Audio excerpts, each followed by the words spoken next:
அக்ரிமெண்ட்லாம் sign பண்ணி 10 நாள் ஆச்சு. இப்ப ரெடியான ப்ராடக்ட்லாம் அன்குவாலிஃபைடா இருக்கு. இனிமே இதை எப்படி கரெக்ட் பண்ணி எங்களுக்கு டெலிவரி பண்ண போறீங்க? நம்ம ஓகே பண்ண ஃபர்ஸ்ட் குவாலிட்டி எல்லாமே மாறி இருக்கு. எப்படி எல்லாம் மாறிச்சு? இது நீங்க பார்த்த வேலை தானா? எனக்கு என்னமோ உங்க மேலதான் டவுட்டா இருக்கு. நான் போலீஸ்ல ஒரு கம்ப்ளைண்ட் கொடுத்தேன். உங்க நிலைமை என்ன ஆகும் தெரியுமா? Sorry madam. என்னங்க சாரி? இவங்களுக்கு யார் பதில் சொல்றது? இது பாருங்க, ஏதோ தப்பு நடந்து போச்சு. நாங்க சரி பண்ணி எல்லாம் ரெடி பண்ணிடுறோம். ஆல்ரெடி 10 டேஸ் ஆயிருச்சு. இன்னும் பேலன்ஸ் 20 டேஸ் தான் இருக்கு. 20 டேஸ்ல உங்களால ஆர்டர் முடிக்க முடியுமா?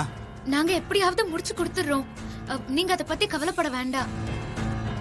சார் ஆமா சார், நாங்க கண்டிப்பா முடிச்சிருவோம் sir. No way, this is impossible. அதனால ஆர்டர் இப்பவே கேன்சல் பண்ணிடலாம்.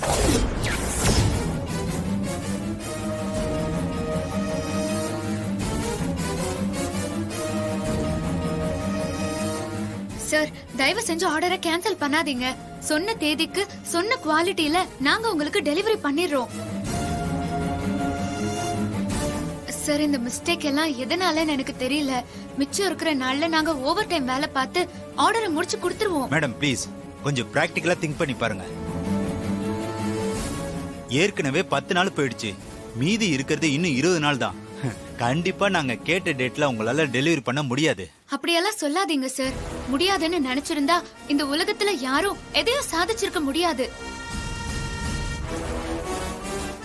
முடியும்னு முயற்சி பண்ணதுனாலதான் நிறைய சாதனைகள், சாதனையாளர்கள் எல்லாம் உருவாயிருக்காங்க. எங்களுக்கு ஒரு வாய்ப்பு கொடுங்க சார். நாங்க முடிச்சு கொடுக்கறோம்.